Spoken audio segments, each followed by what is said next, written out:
El efecto placebo, la fe que tiene bioquímica. En 1955, el anestesiólogo Henry Beecher publicó en JAMA un artículo que durante décadas fue mal interpretado como la demostración de que el placebo era un engaño y debía ser eliminado de la medicina. Beecher había observado que entre el 30 y el 40% de los pacientes que recibían tratamientos inertes mejoraban.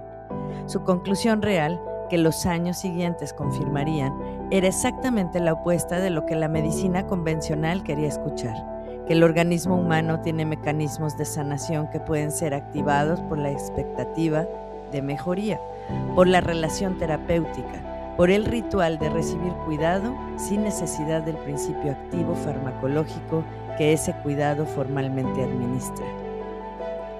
Las investigaciones posteriores revelaron el mecanismo.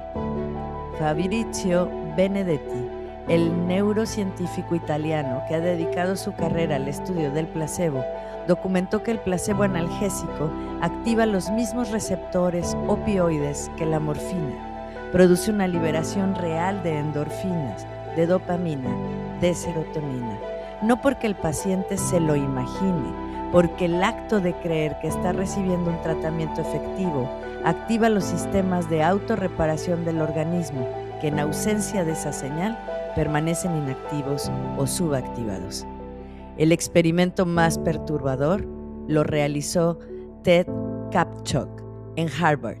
Les dijo a los pacientes que estaban recibiendo placebo. Les explicó que era una píldora de azúcar sin ningún principio activo. Y aún así, los pacientes que recibían el placebo abierto, como lo llamó, mostraban mejoras estadísticamente significativas en síntomas de síndrome de intestino irritable y de dolor crónico comparados con los que no recibían nada.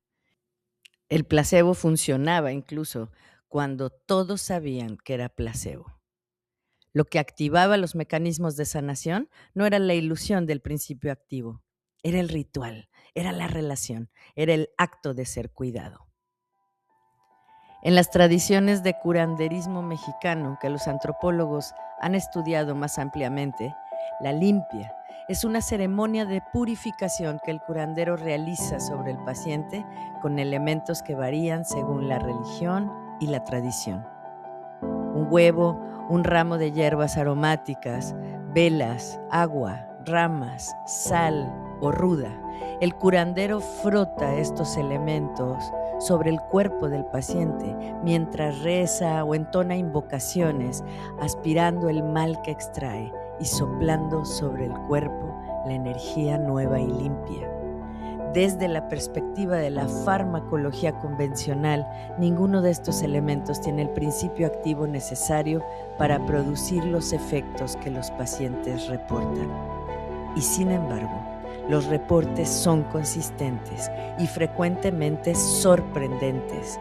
Alivio de dolores crónicos, reducción de la ansiedad, mejora del sueño, resolución de condiciones que los médicos no habían podido tratar.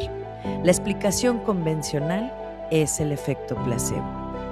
Pero esta explicación, que la medicina convencional usa frecuentemente como descalificación, se convierte en algo completamente diferente cuando sabemos lo que Benedetti y Kaptchuk han documentado, que el efecto placebo no es ilusión, es bioquímica, es el sistema de autorreparación del organismo activado por el ritual.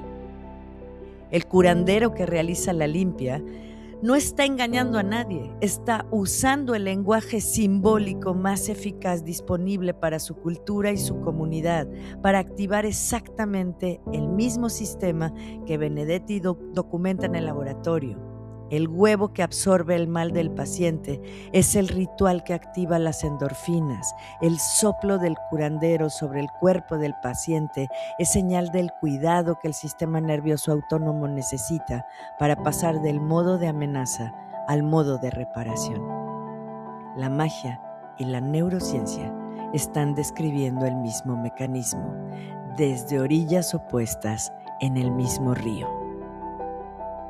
William James, el filósofo y psicólogo que fundó el pragmatismo americano, formuló en 1896 el que quizás sea uno de sus ensayos más influyentes y más debatido: la voluntad de creer.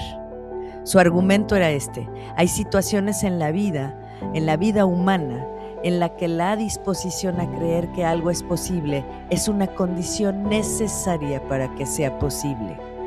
El hombre que no cree que puede escalar la montaña, no escalará la montaña. El paciente que no cree que puede mejorar dificulta su propia mejoría. La fe en estas situaciones no es irracionalidad, es una hipótesis de trabajo que en algunos casos es condición de su propia verificación. Este argumento, que los filósofos racionalistas de su época atacaron con razones que parecían sólidas, ha sido parcialmente vindicado por la neurociencia del placebo. Hay condiciones en las que creer que algo es posible activa los mecanismos biológicos que hacen que sea posible. La expectativa de mejoría, que es una creencia dirigida al futuro, modifica el estado bioquímico del organismo en el presente. La fe, entendida no como supresión del pensamiento crítico, sino como orientación activa hacia la posibilidad, tiene consecuencias físicas medibles.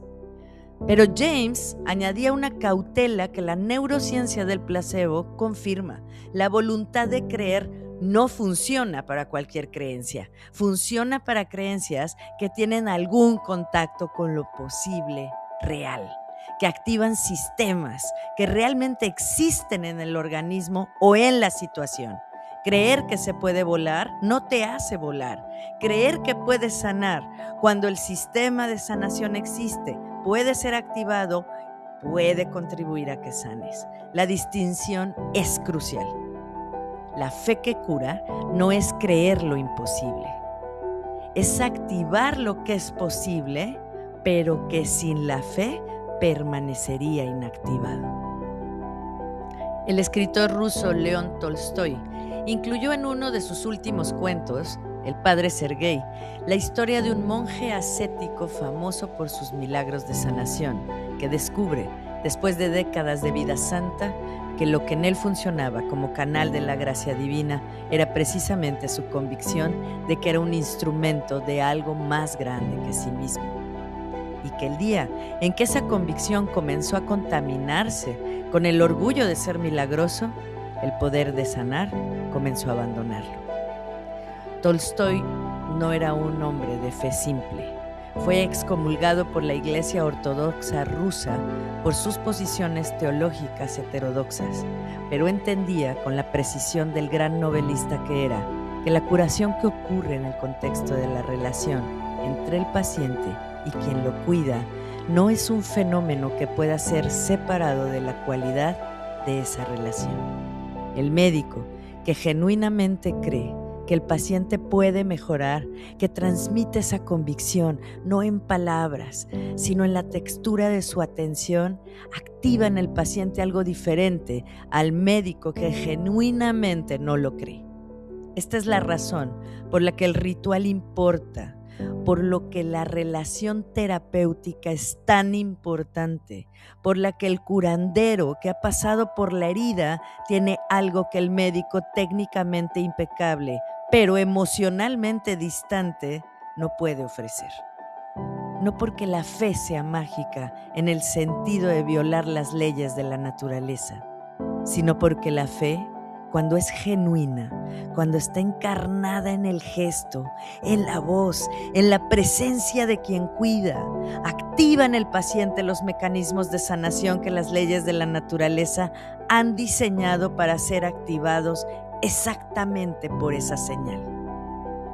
El artista que sabe esto, el médico que lo siente, el curandero que lo practica, tienen en sus manos la misma herramienta.